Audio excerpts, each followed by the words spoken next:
Detroit was built for 1.85 million residents during peak industrial growth and expansion. Built for millions, this grid now stands mostly empty, with far fewer residents remaining across it. Over 70 years, the population declined drastically, leaving entire systems operating without the density they required. But the city never physically shrank, leaving its full infrastructure footprint intact despite losing much of its population.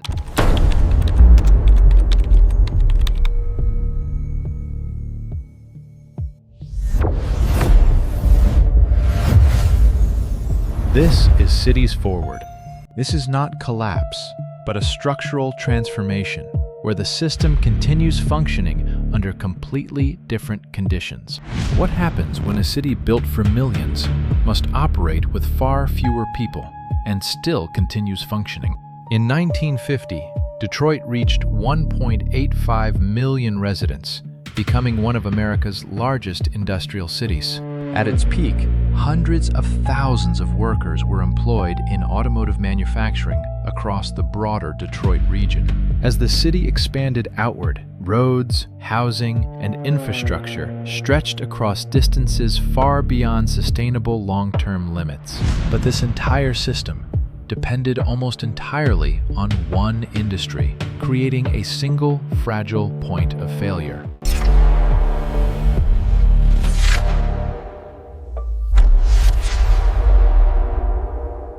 When manufacturing declined, factories slowed, production dropped, and jobs disappeared, removing the economic foundation supporting Detroit's growth. As jobs disappeared, people began leaving the city, reducing demand for housing, services, and infrastructure across entire neighborhoods. This was not sudden, but a slow structural process where population decline accumulated gradually over multiple decades. While people left continuously, the infrastructure system remained largely unchanged, creating a growing mismatch between capacity and actual demand.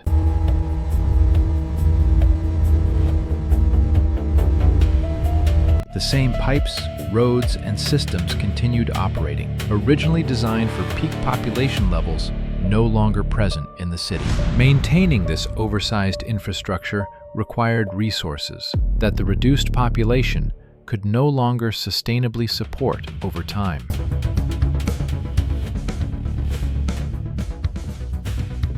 Eventually, the imbalance between infrastructure scale and population size made the entire system financially unsustainable under existing conditions. By the early 2000s, large parts of Detroit had already become visibly abandoned across entire neighborhoods. Vacancy rates increased dramatically, leaving entire blocks empty, while infrastructure continued operating across the same physical space.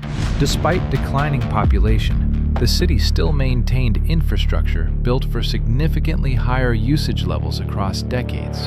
This created increasing costs, as fewer residents were left to support the same oversized system.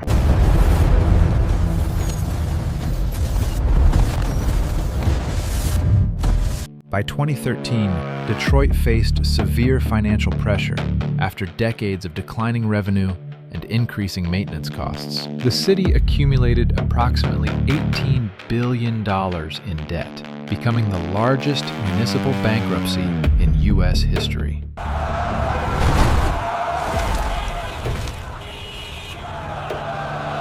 But even after bankruptcy, the physical city remained intact, with infrastructure still operating across the entire urban area. Instead of rebuilding density, Detroit began reusing empty land, transforming vacant lots into functional green spaces. Rather than restoring uniform density, development became selective, concentrated only in areas where demand still remained. Thousands of abandoned buildings were demolished, reducing maintenance burden and allowing the city to shrink operational complexity. This process removed unused structures while leaving space for flexible land use instead of rebuilding immediately.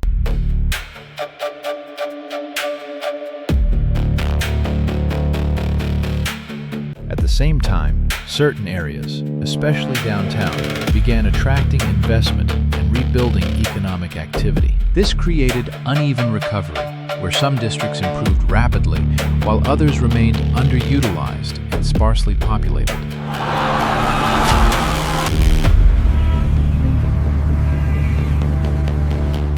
Detroit did not return to its previous form. It evolved into a different type of urban system entirely. Road networks, built for heavy usage, now operate far below capacity, leaving large portions underutilized across the city. Maintaining these roads still requires full operational costs, regardless of significantly reduced daily usage levels. Lighting systems designed for dense population now illuminate largely empty areas, increasing inefficiency across nighttime operations. Energy distribution remains wide-scale, even when actual demand drops significantly in low-density residential areas. Water systems built for peak demand now operate below capacity, yet require constant maintenance and operational monitoring. Even reduced usage does not proportionally lower maintenance costs, creating structural inefficiency across infrastructure systems.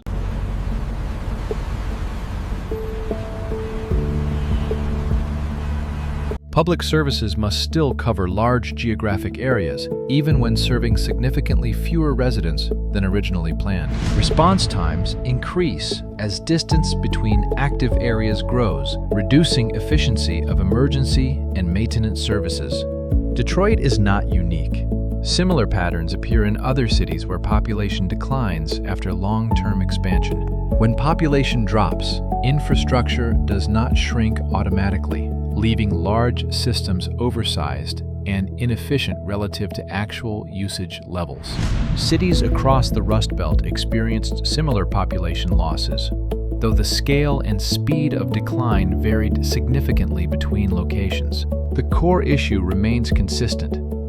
Infrastructure scale stays large, while the number of active users declines significantly over time.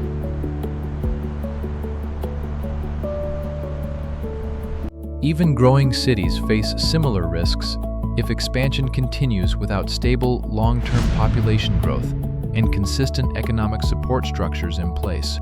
If growth slows or stops, infrastructure built ahead of demand becomes inefficient, expensive, and increasingly difficult to maintain over time.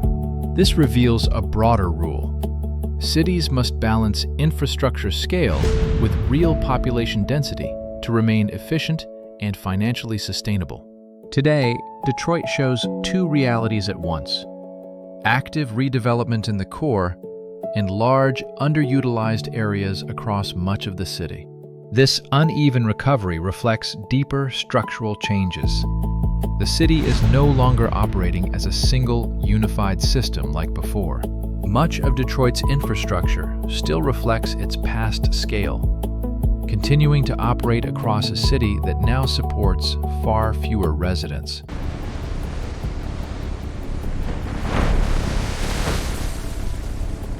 Instead of rebuilding everything, Detroit is concentrating activity into smaller zones, effectively shrinking how the city functions without reducing its physical size.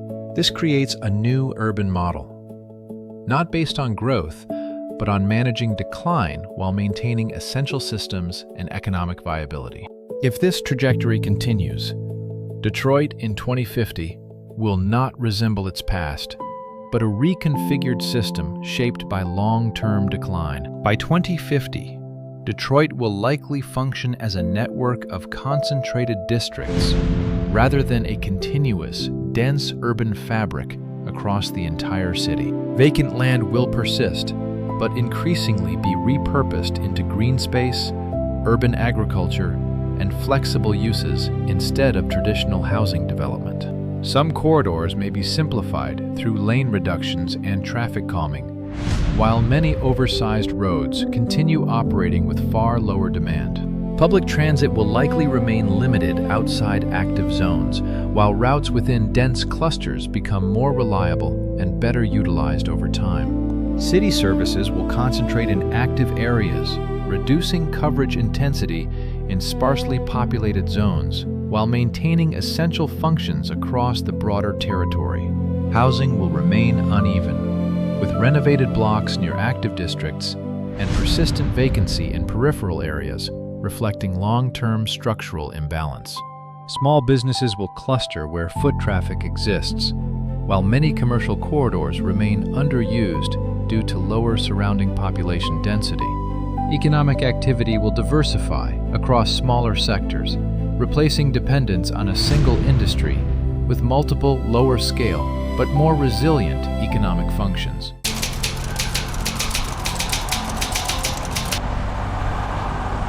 Anchor institutions like universities and hospitals will stabilize nearby districts, supporting localized growth and maintaining activity within specific parts of the city. Daily mobility will shift toward longer trips between clusters and shorter trips within them, reflecting the spatial fragmentation of activity across the city. Nighttime activity will remain concentrated in select areas, while large portions of the city stay quiet, reflecting uneven distribution of population and services. Maintenance demands will persist across a large footprint, requiring prioritization strategies that focus resources where they deliver the greatest impact.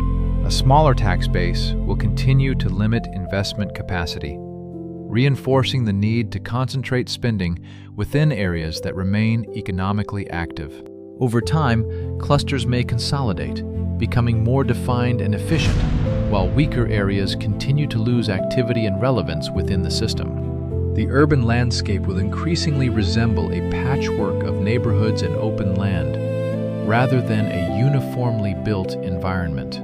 Detroit's future system will be defined by how efficiently it matches infrastructure scale to real usage, rather than restoring past population levels.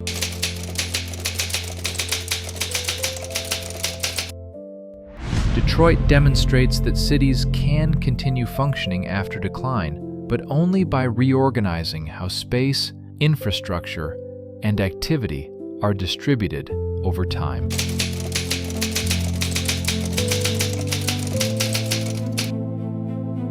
Detroit forces a different question. Not how cities grow, but how they continue to function when growth stops and systems must adapt. By 2050, Detroit will not return to what it was, but it will continue as a city that learned to survive differently.